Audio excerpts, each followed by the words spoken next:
Kayak sekalian ikut ngerasa sedih nggak sih ngelihat si Niki ini di borgol ya waktu dipindahin dari tahanan kepolisian ke kejaksaan. Aduh, gua pikir Niki ini bukan teroris ya, kenapa sih harus diborgol segala? Dan pas saat dia digandeng nih pakai baju coklat ini ya sama kedua petugas kejaksaan atau kepolisian itu gua nggak tahu lah ya. Gua inget jadi dia itu seorang ibu loh, dia juga masih punya anak kecil. Kebayang nggak sih kalian yang membenci Niki mikir kesananya nggak sih? Ya, kalau sampai Niki ada apa-apa, terus anak-anaknya terlantar, apa negara mau urus anaknya? Ya kan? Terus juga ya, gue mikirnya lagi loh. Niki ini walaupun suka bikin huru hara, tapi apa yang diomongin itu bener loh. Kalau tanpa Niki juga ya, kita nggak akan tahu skincare-skincare yang berbahaya itu seperti apa. Dan mungkin sampai sekarang ini gue tekankan lagi, mungkin kita terus menghabiskan uang hanya untuk membeli skincare yang abal-abal, coba bayangin. Ya, tapi sebenarnya salah Niki itu di mana? Tapi gue syukurnya tuh kenapa coba? Yang gue dengar nih ya, kata benar atau enggak, saat dipindahkan ke kejaksaan ini, sekarang pasal pemerasan itu udah hilang katanya. Karena tidak terbukti Niki ini memeras gitu. Kalau misalkan emang memeras ya, kok aneh gitu memeras, kok bisa dicicil 2 kali, kok bisa nego, kok bisa dibalikin lagi 3,4 sampai sisanya 600 juta lagi. Itu gimana pasal pemerasan itu di mana? Letak pemerasan itu nggak ada, gue pikir tuh. Ya, gue inget momen dia tuh ya waktu dia pelukan sama Loli, ingat nggak? Kita sedih ya ngeliatnya ya. Sekarang Niki diperlakukan seperti ini, gimana yang nggak sedih juga coba? Gue bukan ternaknya Niki, gue bukannya basarnya Niki, tapi apa yang gue sampaikan ini berdasarkan pemikiran gue sendiri, berdasarkan hati gue sendiri. Ya, apa yang dialami Niki sekarang, pasti nanti setelah keluar, Niki akan lebih naik lagi. Ya, gue yakin itu. Kenapa coba? Dia ini termasuk salah satu orang. Gue nggak mau tahu lah ya kesalahan Niki ini apa ya. Tapi yang gue lihat sekilas, Niki ini seolah kayak dizolimi juga loh sama orang saat ini tuh. Ya, P21 seperti dipaksaan dan kepolisian pun sepertinya pintar. Dia melemparkan tanggung jawabnya terhadap kejaksaan. Karena mungkin kepolisian juga menjaga marwahnya. Kita nggak tahu ada apa di dalamnya ya. Cuma dalam hal ini harusnya kalau misalnya Niki tidak terbukti pemerasan, jadi bebaskanlah. Dan kalau misalkan melihat kasusnya itu sampai diperpanjang terus, berarti bukti permulaan yang awal-awal yang menyebabkan Niki ditahan itu harusnya nggak kurang kuat. Ya, harusnya Niki nggak ditetapkan sebagai tersangka lebih cepat waktu itu loh. Ya, jadi guys tetap doakan Niki, semoga dia cepat keluar. Dan gue percaya nih ya, Niki pun di dalam pun, ya mereka tidak akan susah lah Niki. Ya usaha tetap berjalan atau apapun itu. Cuman tetap mau gimana pun usaha, dia itu seorang ibu. Seorang anak itu selalu membutuhkan seorang ibu, bukan hanya soal duit. Ya, jadi kita sama-sama doakan Niki supaya cepat keluar aja. Semoga yang terbaik untuk Niki dan ya tetaplah berkarya dalam hal membongkar hal-hal yang dianggapnya nggak baik gitu, nggak untuk diinformasikan kepada masyarakat. Dan itu sangat berguna sekali bagi masyarakat semua. Oke? Oke guys, sekarang saya mau jawab apa yang menjadi pertanyaan dari sahabat-sahabat DJ Songwires, sahabat-sahabat kita semua ya, para fans Amin Niki. Jadi gini, ketika berkas sudah P21, oke, berarti kewenangan ini adalah sudah bukan kewenangan polisi lagi yang melakukan penahanan terhadap Nikita Mirzani, sudah beralih kepada kejaksaan. Artinya bukti-bukti ya, unsur-unsur yang diajukan oleh pihak kepolisian kepada kejaksaan dengan melanjutkan SPDP, ya kan, namanya ada SPDP. SPDP itu artinya boleh dilanjutkan proses penyidikannya gitu. Jadi yang melakukan proses penyidikan selanjutnya adalah kejaksaan. Surat pemberitahuan dimulainya proses penyidikan itu namanya SPDP. Oke. Nah, sekarang posisi sudah P21.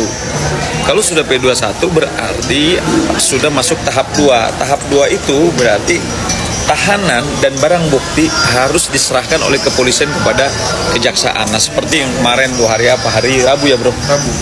Nah, hari Rabu berarti kan sudah diserahkan tuh barang bukti, ya kan, yang uang 3M tadi sama apa mobil, dan tahanannya sudah diserahkan kepada kejaksaan.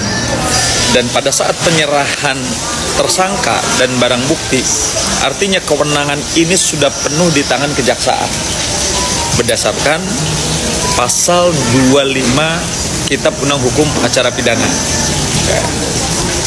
Nah terus apakah masih ada kans Aminiki bebas, Bang?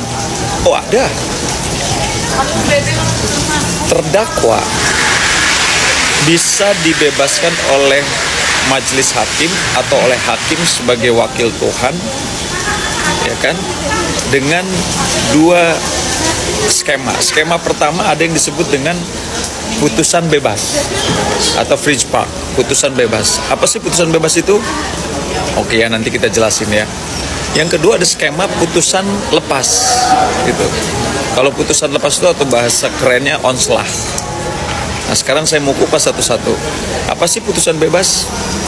Putusan bebas itu jika Nikita Mirzani sudah diproses dalam persidangan, kemudian jaksa penuntut umum juga sudah menyampaikan dakwaan di depan muka persidangan sesuai dengan pasal yang disangkakan, misalkan yang tadi pasal berapa, 368 369, oke, 368 369 Undang-Undang ITE pasal 27 pasal 45, kemudian pasal 3 Undang-Undang TPPU, artinya pasal berlapis nih, ya kan. Nah jika dalam proses pemeriksaan di persidangan, baik itu dilihat dari bukti-bukti, petunjuk surat, saksi, ahli, ternyata tidak ada yang menunjukkan ya bahwa Nikita Mirzani terbukti melakukan perbuatan pidana tersebut atau pasal yang disangkakan sesuai dengan dakwaan jaksa penuntut umum, maka hakim berkeyakinan setelah dia melihat proses persidangan dari A sampai Z, ternyata tidak terbukti secara sah dan meyakinkan, maka itu disebut dengan putusan bebas. Jadi setelah dilakukan pemeriksaan ternyata tidak terbukti secara sah dan meyakinkan, maka Nikita Mirzani bisa dibebaskan oleh hakim. Nah disinilah peran lawyernya NM sangat penting, karena dia harus mampu untuk melakukan bantahan-bantahan atau eksepsi dalam bahasa hukumnya, eksepsi terhadap dakwaan yang disampaikan oleh jaksa penuntut umum. Jika bisa dibantah, ditolak, dan hakim melihat dalam proses persidangan faktanya, maka dia akan dibebaskan dengan putusan bebas. Jadi sekali lagi, putusan bebas adalah jika pasal yang disangkakan dalam dakwaan itu tidak terbukti secara sah dan meyakinkan, maka dia akan diputus bebas. Yang kedua adalah, skema yang kedua adalah putusan lepas. Putusan lepas itu terbukti perbuatannya ada, Nikita Mirzani terima uang misalkan ya, tetapi itu bukan merupakan satu tindak pidana, tetapi misalkan itu adalah perbuatan wan prestasi atau perdata. Karena apa? Karena historinya bahwa itu adalah satu perbuatan yang telah disepakati secara suka sama suka, seperti yang saya jelaskan di muka terkait masalah pasal 1320 Kitab Undang Hukum Perdata. Syarat berkaitan dengan syarat sahnya perjanjian ada 4. Adanya para pihak, Nikita Mirzani dan RG, Reza Gladys. Yang kedua, cakap secara hukum. Yang ketiga adalah ada objeknya tentang skincare. Yang keempat adalah ada klausul yang halal, bukan hasil pencurian. Nah, ketika 4 unsur di dalam perjanjian ini masuk, maka sah itu adalah berkaitan dengan keperdataan, bukan pidana.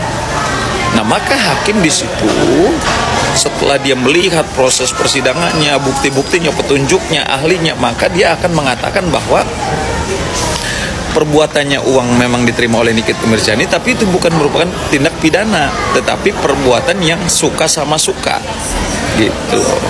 Nah, itu akan diputus lepas, namanya onslah itu guys.